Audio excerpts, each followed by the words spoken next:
la pluie. L'été hurle de soif. La terre ardente éclate. Le lézard bâille et dort sous le pampre écarlate. Le chaume craque. L'ombre est nette sur le sol. Et, pour s'y reposer des chansons et du vol, l'alouette choisit une vigne encore verte. Les oliviers au loin dans la plaine déserte, projetant à leurs pieds des ombres sans fraîcheur, fatiguent le regard de leur terne blancheur. Pas d'eau. Le soleil d'août l'a tout bu.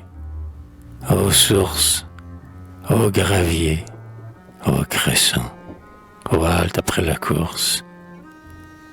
Est-ce que si jamais on vous retrouvera, oasis qu'on rencontre au fond du Sahara, soudain le puits surgit, non le puits de l'idylle, où l'on peut voir un pan du ciel bleu, dit Virgile, mais le puits supportant un dôme sur son mur, dont la porte-fenêtre close, puis obscure, d'où lorsqu'il est ouvert sort une fraîcheur douce, mais à l'extérieur sec, sans ombre et sans mousse.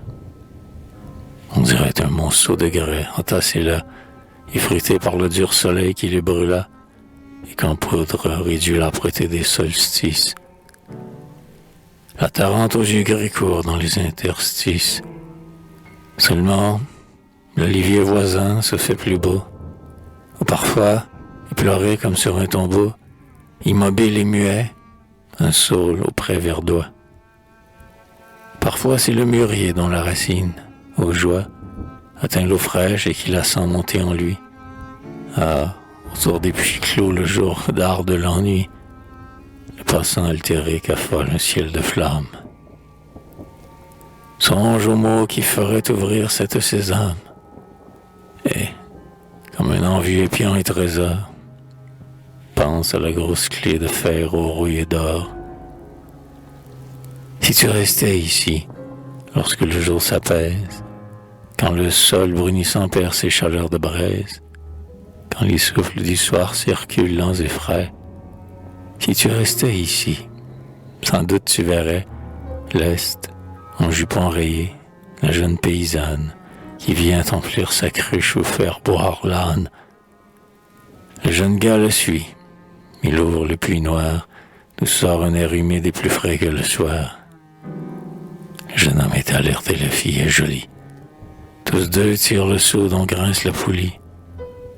Le seau monte, apparaît, oscillant, renversant son eau qui rejaillit en les éclaboussant, absorbé aussitôt par la margelle sèche. Et là, nous le mulet, impatient d'eau fraîche, piaffe et renacle. L'auge est vide, encore, allons. La fille rit. Le gars tire, ayant les bras longs. En un clin d'œil, le vieux seau de bois où l'eau tremble, l'âne va donc enfin boire, à ce qu'il lui semble. Mais le gars tient le seau qui la jette à dessein, et la fille, croisant ses deux bras sur son sein, pour se garder de l'eau qui ridée étincelle, approche et tous les deux rient du seau qui ruisselle, et de cette fraîcheur du soir autour des puits, commencement exquis du bon repos des nuits. Et tandis qu'il essaie, aux nuits naissantes, aux lunes, d'effleurer d'un baiser la chevelure brune, la belle enfant trempant ses lèvres à fleur d'eau, se penche avec lenteur et boit comme un oiseau.